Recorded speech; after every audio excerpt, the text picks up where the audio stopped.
আসসালামু আলাইকুম।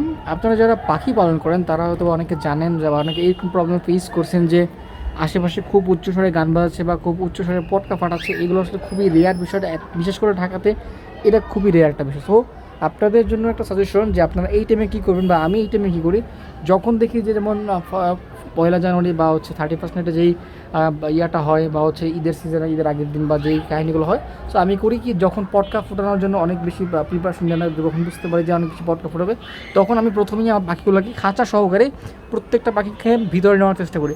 যেমন এখানে আছে দেখেন যে আমার পাখিগুলোর খাঁচাগুলো কিন্তু বেঁধে দেওয়া।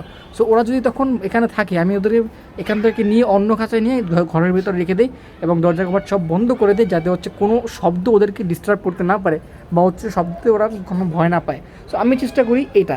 আর যদি আপনার এরকম খাঁচা বাঁধা না থাকে, পুরো স্ট্যান্ড খাঁচা থাকে বা হচ্ছে খাঁচা আলাদা করা যায়, একটা পার্ট থাকে, সো আপনি করবেন কি, পুরো খাঁচাটা ওদেরকে নিয়ে যাবেন, যাতে হচ্ছে ওদের কোনো অসুবিধা হয়। যেহেতু আমার খাঁচা এখন অলরেডি বাঁধা হয়ে গেছে, সো আমি এখান থেকে করবো পাখিগুলোকে নিয়ে যাবো। যদি ওরা ব্রিডিংয়ে না থাকে বা ডিমে না থাকে, ডিমে অথবা বাচ্চায় না থাকে, তাহলে ওদেরকে পুরো নিয়ে যাবো। আর যদি দেখি যে এখানে ওদের হচ্ছে দেখা যায় যে যেমন আমি খাঁচা খুলতে পারবো না বা ডিমও আছে বক্স, তখন আমি কী করবো, তখন আমি অবশ্যই এখানে টাইম স্পেন্ড করব।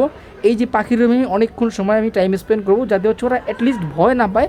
সো এই জন্য আমি পাখির রুমে টাইম স্পেন্ড করবো ওদেরকে সঙ্গ দেওয়ার জন্য। সো আপনারা কিন্তু এই জিনিসটা করবেন, তাহলে হচ্ছে যখন এরকমের আশেপাশে আপনাদের অনেক বেশি সাউন্ড পলিউশন হবে বা দেখবেন যে অনেক বেশি বাজি ফোটা হচ্ছে বা পটকা ফোটা হচ্ছে, তখন কিন্তু এই জিনিসটা খুবই বেশি ম্যান্ডেটরি একটা বিষয় বলা চলে।